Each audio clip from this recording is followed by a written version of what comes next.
Welcome to Vice Casting Couch, Season 1, Episode 17. Today we're going to be talking about Twitter getting hacked, Microsoft bug found after 17 years, and Iranian hackers caught with their pants down. I am Ryan, and joining me today is John and Aaron as well. How are you guys doing?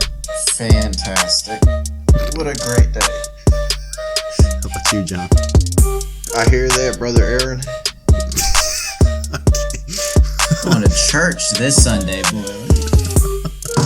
Oh, before we start, did y'all hear about Intel blocking higher RAM speeds from the BIOS? That's What? a whole nother discussion, man. Because it's considered overclocking. Yeah, I just heard about this today, so I was... Linus Tech Man, Tips this is actually has just a go- great video ranting about it. Yes, yeah, I Just watched gonna that. make Intel further lose their battle to AMD. That was basically his point on the video, and I was like, I gotta look into this, see if this is correct, and it is. From the BIOS, they block higher RAM speeds because they're like, that's considered overclocking, and that voids your warranty. What a bunch of tards. It's pretty bad. Oh, It's not even like crazy overclocking. It's just like XMP profiles and stuff like that. No, that's not even. I don't think they know what they're talking about, but whatever. It's all good. AMD's coming out with some new shit. They're releasing their new graphics cards supposedly in September. We'll see. Yeah, I'm looking forward to that. Anyway, all right. Well, let's start with the Iranian hackers here. So, I know we've talked about them in the past.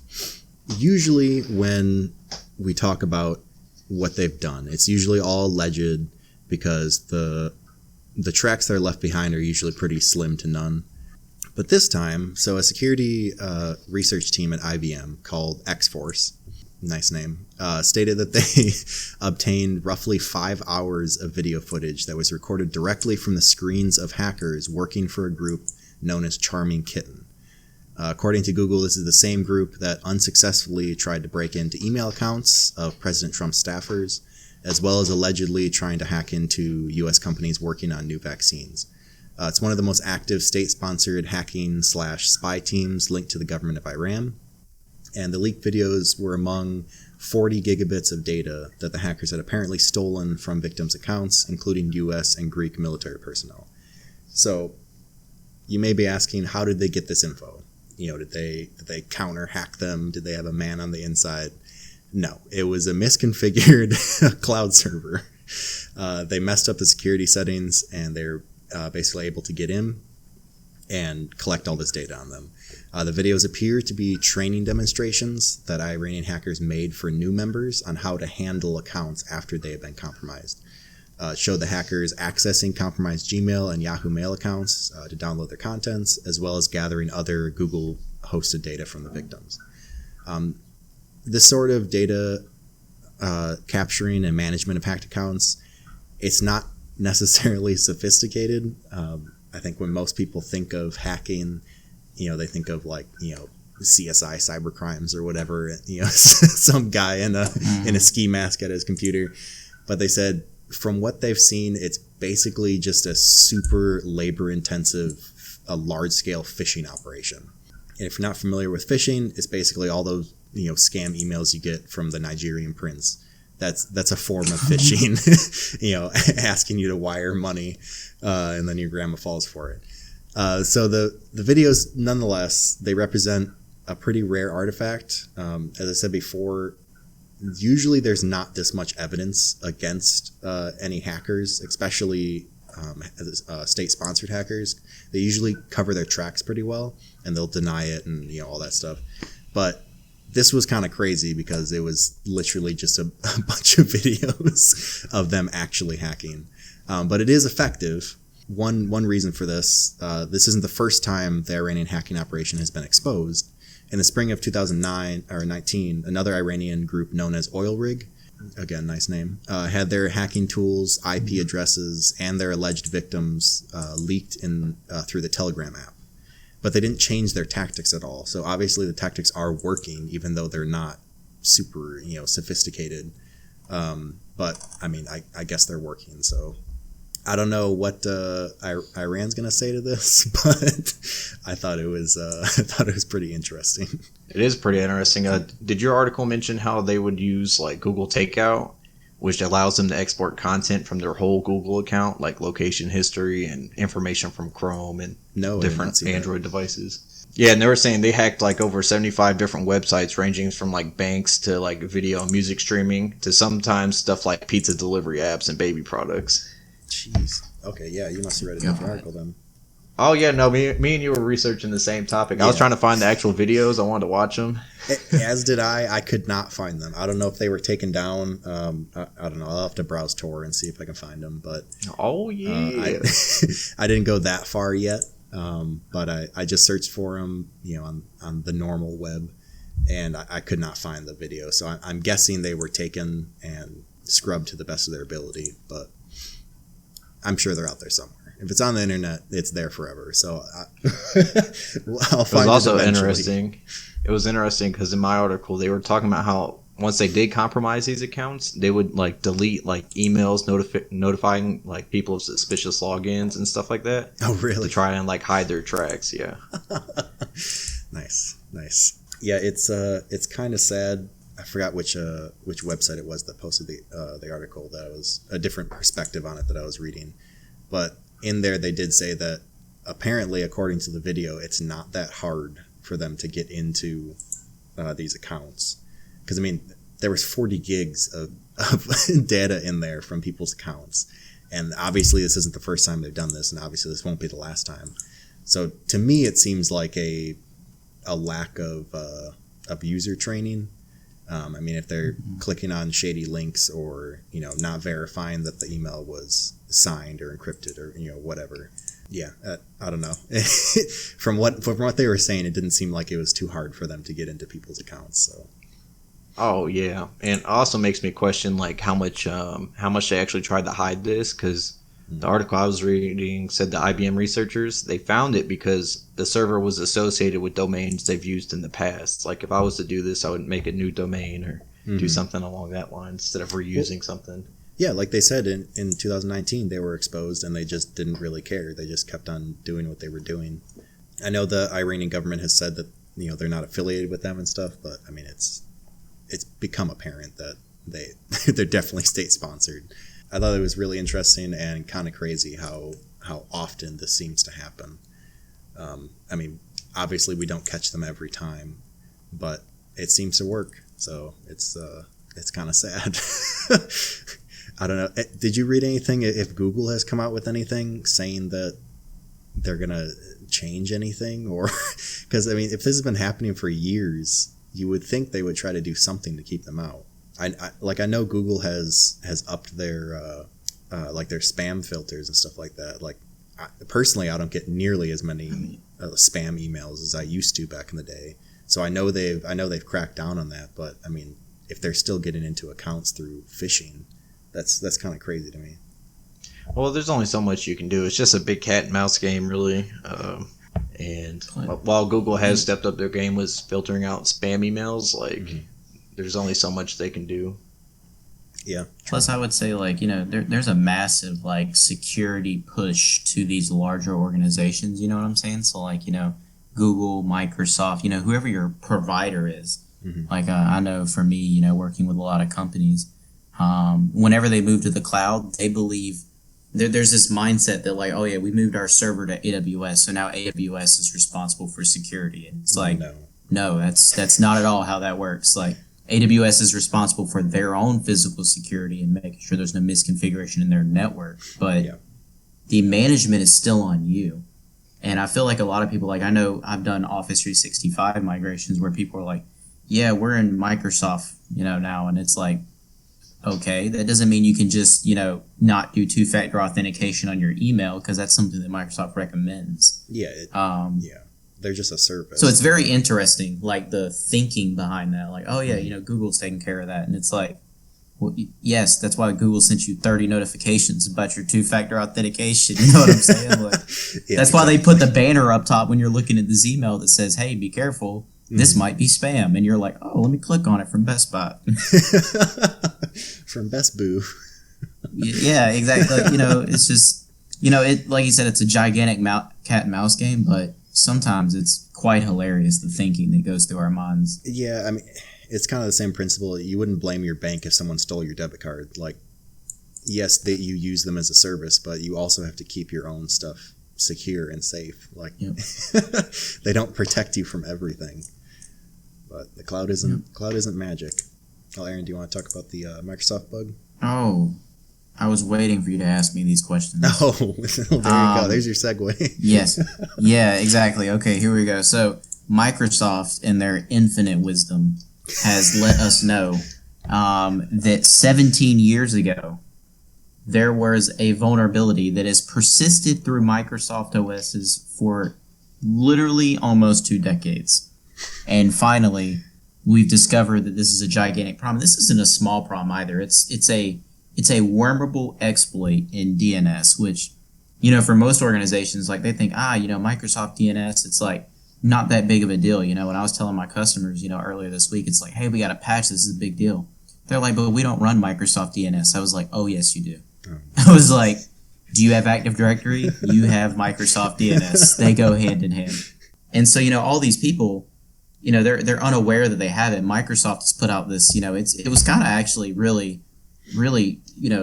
not put out there, because I work for a couple Microsoft distributors and I had to find out on Ars Technica. And it's like, maybe we should get an email, you know what I'm saying? Like, yeah. Hey guys, critical flaw that allows people to, remotely execute some code and get domain admin privileges, which will just screw up our entire domain. And it was actually, quite hilarious. Microsoft released, in the July 2020 monthly roll-up, they released the patch on there for Windows servers. Mm-hmm. And then they also released a quick registry fix in case you can't update your servers for some reason or another.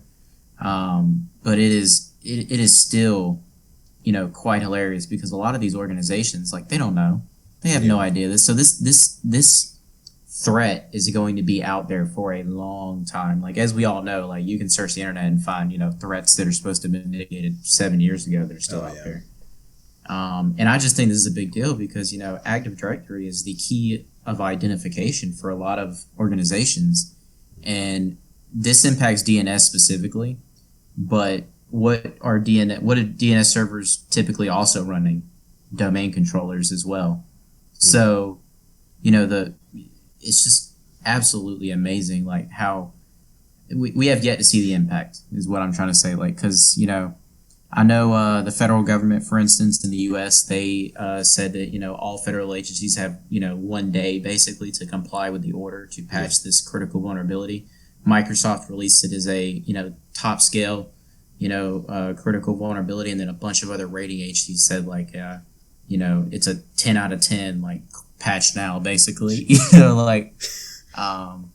But no, yeah. So I mean, we'll see. The way it was done as well is apparently, and granted, I'm not an expert in this at all, so forgive me, but apparently you can increase the size of a certain type of DNS packet, and it overflows the memory buffer on the DNS server, and then it allows you to run some type of code.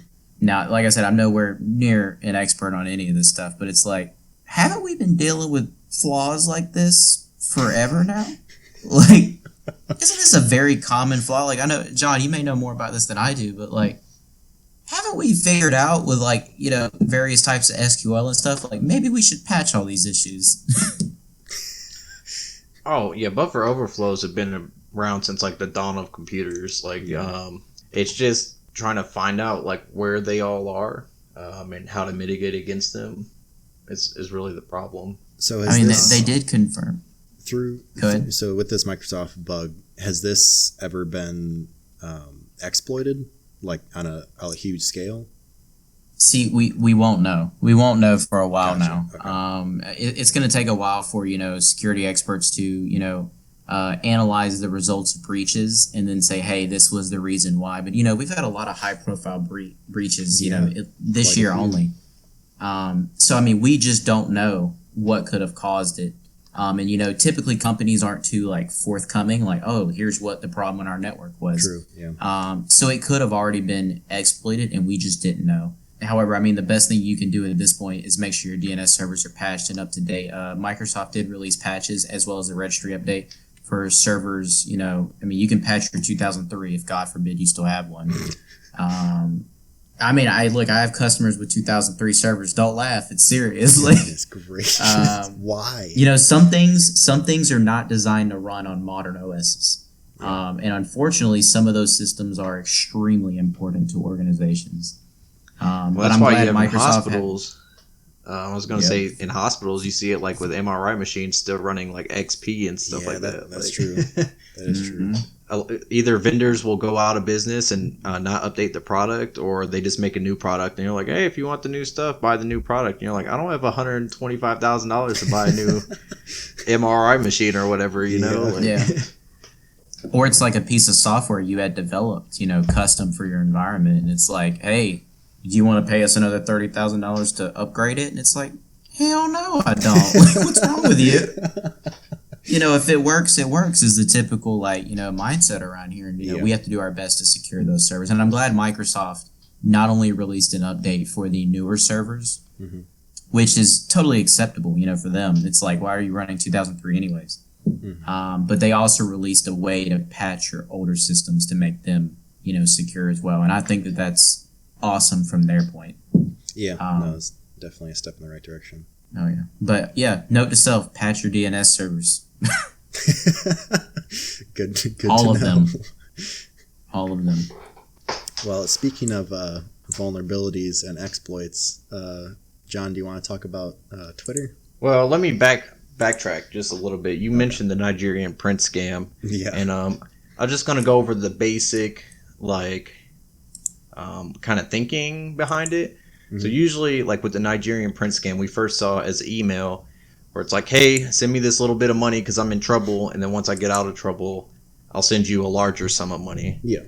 Well, as we segue into my Twitter story, they kind of took an interesting approach because instead of saying you will get a larger sum of money, they're like, hey, give me some money and I will double it and donate it to whatever cause, Okay. So recently Twitter was hacked on Wednesday, and a lot of high profile Twitter accounts, this is the largest scale we've ever seen of stuff like Joe Biden, Jeff Bezos, Bill Gates, Elon Musk, Uber, Apple. They were all breached simultaneously, and they all had the same kind of message they put out there. And it was something like, everyone is asking me to give back, and now is the time. Send me $1,000 in Bitcoin, and I'll send back, $2,000. Yeah. Or something like that. So the Nigerian prince has evolved. Yeah, so it's a natural evolution of the Nigerian print scam. But Twitter, through some of their investigation that's still ongoing, they say it's a coordinated social engineering attack against its employees who have access to these super admin internal tools, essentially. And they all these messages had the same Bitcoin address. So, nice thing about Bitcoin, it has that public ledger that anyone can check. And so people put it in there, and they've seen that these scammers have amassed over $120,000 in Bitcoins. Jeez. So that just shows you how stupid people really are. Goodness gracious. But they said they detected this attack, and they're still doing ongoing research. It does appear that this attack did happen a little bit earlier, focusing specifically on cryptocurrency-based Twitter accounts. Stuff like CoinDesk and Ripple and Bitcoin, Coinbase, Binance. Those are all big names in the crypto space. But it's interesting how after that they went on to these high-profile people who are either presidential candidates or CEOs of companies, people that have a lot of weight. Yeah, people trust them. And they don't know if these attackers got access to direct messages and stuff like that. They say this is really kind of pathetic. If you would spend all this time and find a Twitter and such a big social media platform, why would you just try and scam some Bitcoin out of people? Obviously they got a decent amount, 120,000. That's not bad. Imagine all the stuff you could do with the blackmail against, say, Joe Biden or Jeff Bezos or out of something they have that's a little sketchy in their DMs. I mean, in their DM. but I guess I could see that though, because I mean, blackmail that's a whole nother game. Like that's a very dangerous game as well. But whereas like it's kind of the difference between, you know, if someone steals your wallet, they usually just take the cash and throw away the cards type thing. You know, it's a whole different realm to steal someone's credit cards or try to take someone's identity or something like that, rather than just taking the cash and running. So I guess I personally understand the, you know, just trying to get a quick buck off of these big names. Well, and the thing is, I guarantee you, if they went to Twitter with this kind of thing, I bet Twitter has some kind of bug bounty program where they could have probably even got paid even more than what they got out of this that's Bitcoin. True. That's true. Some people just want to see the world burn. Oh, I was just going to add that they did change the account's email addresses once they had access to them to make it harder for the real user to regain control. That was the only thing I was going to add. Yeah, it still kind of amazes me, man. Like, you know, like John was saying, like, you put so much work into this, and this is what you're going to do? Like, I mean, you could have done some, you know, some serious damage to, you know, especially like a presidential candidate or, you know, Elon Musk does damage by himself. You know? So, I mean, you could have further inflamed. I mean, you could have further inflamed his, you know, his issue with the SEC. You know, if you were to hack, you know, let's say Trump's, you know, Twitter. Like, I mean, you could have done some serious like work. You know what I'm saying, before someone realized. Like, maybe that wasn't their goal though. Like I said, maybe they were just after a quick buck. Well, and that's the interesting point. People have brought up Trump, and they've said, how come Trump and all his staffers and stuff didn't get targeted? It only seems to be some of these other people, like Joe Biden. I don't know. Maybe they assumed if they went after the president, it would be more of a backlash or something. I don't know. Elon Musk is a very interesting one. I'll say that. Yeah, no comment. What? Yeah, no comment. You got a problem with my man Elon? I don't know. He just strikes. You must want to fight. He just strikes me as very immature. Oh, I see how you gonna be now. I'm just saying that's my personal opinion. Well, it's interesting how they coordinated this all at the same time. So, like, say if you were someone and you were following a handful of these people, you'd be like, oh, there's just like some campaign doing like where they're all gonna give back and double our money or whatever. Yeah, that does seem weird, and I don't know. I guess it would be easier if it wasn't cryptocurrency to track them, but I mean, how many people actually have that much Bitcoin to donate? This is fairly accurate. That's a lot of Bitcoin to go after. I mean, why would you go after Bitcoin? But I don't know. It doesn't seem like you would. I mean, obviously they got a ton of Bitcoin. I don't know how much that's worth, but that's a chunk of Bitcoin. But you'd think it would be a lot more lucrative if they went after something else rather than Bitcoin. Well, they probably did Bitcoin because Bitcoin is borderless and there's it's harder to like track and you can't really get Bitcoin reversed. You can't reverse the transactions like you can with like a debit card and a credit card. Yeah, like I said, I understand why they went after crypto, but I don't know. It just seems like they could have done better, I guess. I don't know. Or they thought they were going to make a lot more. I'm not sure, but... Hey, I'll take 120,000. I mean, of course, yeah. Like I said, it's a huge chunk of Bitcoin, but still, it's how many people have that much Bitcoin to donate? Yeah. It wouldn't surprise me that a lot of people have it because after the craze in 2017, early 2018, a lot of people were talking about it. So I wouldn't be surprised if people are like, "Oh, I had this and went down. Might as well donate it to a good cause or whatever," and they just had some laying around or whatever. I mean, maybe. I don't know how many people have Bitcoin laying around, but don't you got some Bitcoin Ryan? laying around? What do you mean? Yeah. Like, I don't have any Bitcoin laying around. Yeah, it's on my desk right now. You know, just. I mean, I don't definitely have that much to make it worth stealing, but you know, I got some. No. Well, I'm okay. Well, looking it up now, that's quite a chunk of change. Yeah, it's over $1 billion. Wait, yeah, no. 120,000 Bitcoin. No, they got $120,000 worth of Bitcoin. Oh, you said 120,000 Bitcoin. I was like, that's a good chunk of change. Okay, no, That's nothing. Man, if they got that much, props to them, man. Props to them. Yeah, they could have got a ton more money just for the bug bounty program. Whoever did this is stupid. No, well, that's what people were calling them out. They're like, why would you go through all this? Like, because social engineering isn't just something that happens overnight. Like, especially if you have to specifically target employees that have these like God mode tools that you're looking for. Maybe like, it was an employee. Who knows? Whoa. Don't be throwing out Allegedly. their accusations. Yeah. I'm just spitballing here, but I'm just saying that would make a lot more sense because that would require a lot less work by the person doing this. Than their accusations. Asking questions, assuming? Yeah, asking you. I'm just saying that, to me, that would make more sense. That it was if it ends up coming out that it's an employee, that would make more sense. Because, like you said, social engineering, it's not easy, and you can't just do it all in a day. So, like some minor social engineering attacks, yeah, they're pretty easy. But when you're going after like high-profile people, yeah, exactly. especially in a tech company, like that takes some. I'd argue it gets a little bit harder, and you have to figure out the organizational structure and stuff like that. Exactly, and of that many people, like I'm just saying that seems a little fishy to me. But what do I know? I don't know. I'm not saying anything. I'm just saying it makes sense to me. But so they haven't linked this back to anyone, correct? At least not yet. Oh no, the investigation's still ongoing. Gotcha. They haven't really commented much after what I've said. Yeah, I would assume they wouldn't say much until they actually know what's going on. But it's one of their employees. Jesus. Join us on Conspiracy Mondays. Yeah. To how the Trump organization caused Twitter to be hacked. Oh my goodness. Whoa. These conspiracies, man. That's too much of what's out there, brother. Come on now. Like, I'm just saying what makes sense to me.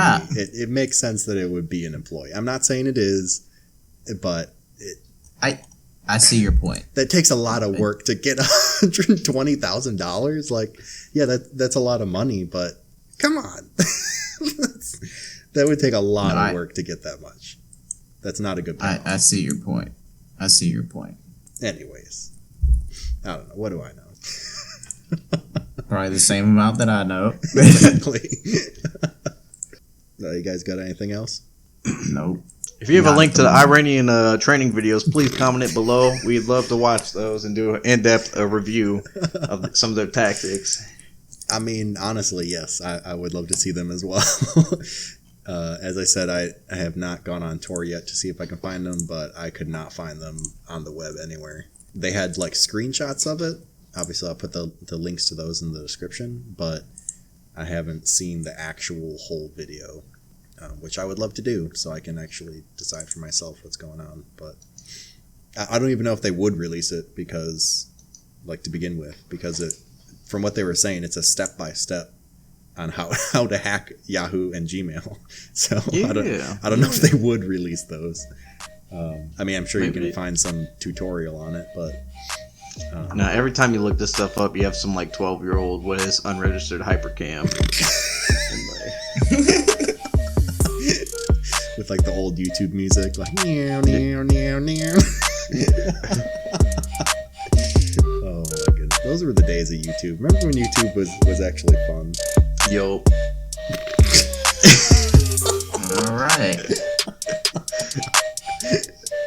All right. Well, if y'all have anything else, we'll end it there. That's about it. Yep, that's about it. Okay, bye.